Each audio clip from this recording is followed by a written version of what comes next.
நீதி, நேர்மை, நியாயம் இதெல்லாம் தமிழ்நாட்டின் வரலாறாகவே பண்டைய காலத்தில் இருந்துள்ளது. உதாரணமாக 2 நிகழ்ச்சியை முக்கியமாக சொல்ல விரும்புகிறேன். ஒரு புலவர் எழுதுகிறார், ஒரு பசுவின் கன்றை ஒரு அரசனின் மகன் தேரால் மிதித்து கொன்றுவிட்டான். நீதியை அந்த பசு கேட்கிறது, மணி அடிக்கிறது. என்ன விஷயம் என்று காவலர்களை அனுப்பி தெரிந்து வர சொல்லி மன்னன் தெரிந்த பிறகு, இப்படி ஒரு பசுவின் கன்றை அவன் என் மகனாக இருந்தாலும் அநீதி, இதை நான் பொறுத்து கொள்ள மாட்டேன் என்று தன் மகனையும் தேர்காலில் வைத்து தானே கொன்றதாக அந்த பாடல் சொல்கிறது. இது நிகழ்ந்த நிகழ்ச்சி. 2வது, ஒரு பொற்கொல்லன் களவாடிய பிறகு கோவலன் என்பவனை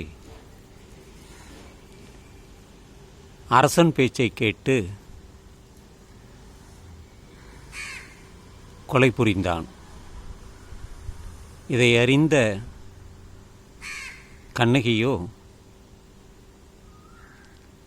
நேராக வழக்காடு மன்றத்திற்கு சென்று தன்னுடைய வழக்கை உரைக்கிறாள். தானே கள்வன், தானே அநீதியாக செய்துள்ளேன் என்று உடனே அவனுக்கு உயிர் போகிறது. தன் கணவன் இறந்து விட்டானே என்று மனைவியும் கோப்பெருந்தேவி அவளும் மடிகிறாள். இதெல்லாம் சிலப்பதிகாரத்தில் இருக்கிறது. இதுதான் தமிழ்நாட்டின் வரலாறு, பண்பாடு. ஆனால் இன்று இந்தியாவில் என்ன நடக்கிறது? என்ன அரசியல் நடக்கிறது? பொய், பித்தலாட்டம், திருடு, ஏமாற்றுதல், தவறான தகவலை கொடுத்தல் என்பதுதான் இந்த இந்திய மண்ணிலே நடந்து வருகிறது.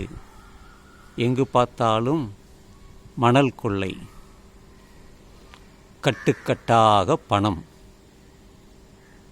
எல்லா மாநிலத்திலுமே பணம் கட்டுக்கட்டாக, கொஞ்சம் நஞ்சம் அல்ல.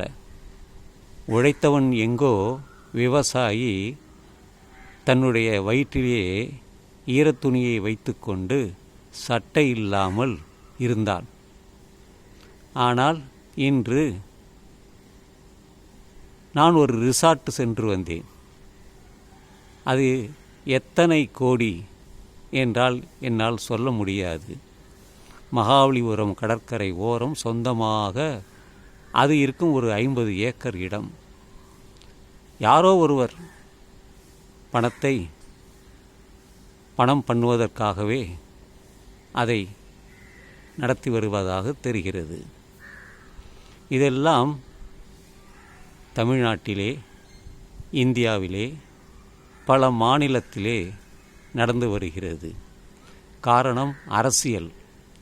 தான் பதவிக்கு வர வேண்டும், எதையாவது பேச வேண்டும், மக்களின் மனதை மாற்ற வேண்டும் என்று செய்தியில் படிக்கும் பொழுது நமக்கு தெரிய வருகிறது. நான் விமர்சனம் செய்வதுண்டு. அரசியல் தெரியாது எப்பொழுது, ஒரு 5 வருடங்களுக்கு முன்பு. இப்பொழுது இந்த இந்திய மண்ணிலே நடக்கக்கூடிய கொடுமைகளை, கற்பழிப்புகளை, சிறையில் தள்ளுவது என்று தெரிய வரும்பொழுது அங்கே நீதி, நேர்மை, நியாயம் எங்கே போனது என்ற கேள்வி என் மனதுக்குள்ளே வரும். அதற்காக நான் எழுதுவதும் உண்டு. இதுதான் இப்பொழுது அரசியல். நீதி, நேர்மை, நியாயம் என்ற அந்த பண்டைய தமிழ்நாட்டில் இருந்தது இன்று இல்லை, இந்தியாவிலும் இல்லை. குறிப்பாக தமிழ்நாட்டை நான் அதிகமாக நேசித்து சொல்வது என்றால், தமிழும் தமிழ் மொழியும் கலாச்சாரமும் பண்பாடும் வாழ்க்கை முறையும் வேறு எந்த மாநிலத்திலுமே இந்தியாவில் இல்லை, உலகத்திலே இல்லை. ஒரு தமிழனாக நான் சிந்திப்பதும் பேசுவதும் என் இரத்தத்திலே தாய்மொழியோடு கலந்து உள்ளது. அதனால்தான் என்னால் இந்த அரசியலை விமர்சனம் செய்து முடிகிறது. காரணம், நீதி, நியாயம், நேர்மை இல்லை. தான் பதவியில் இருந்தால் எதை வேண்டுமானாலும் செய்ய முடியும் என்று அவர்கள், இந்த அரசியல்வாதிகள் செய்து காட்டுகிறார்கள். ஏவலாளிகளோ இட்ட கட்டளையை நிறைவேற்றுகிறார்கள். பாவம், அவர்கள் என்ன செய்வார்கள்? அதுதான் இந்த இந்திய நாட்டின் நிலையாக இருக்கிறது. வேறு என்ன சொல்ல நான்? நீதிமான்களோ நியாயம் தருவதில்லை. அவர்களும்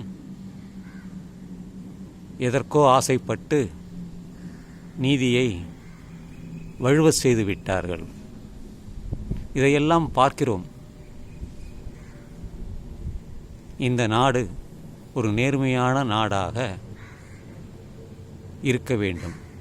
அடிக்கடி காமராஜரை பற்றி சொல்வார்கள். அவரெல்லாம் போய்விட்டது. கர்ம வீரர் என்று சொல்வார்கள். தனக்கென்று எதுவுமே வைத்து கொள்ளாமல் இந்த நாட்டிற்காக பாடுபட்டவர். அவரும் அரசியலில் இருந்தார். இருந்தாலும் அவரை தோற்கடித்தார்கள். அரசியல் என்று வரும்பொழுது அங்கே நல்லவன் கெட்டவன் என்று பார்ப்பதில்லை. தான் பதவிக்கு வர வேண்டும், தான்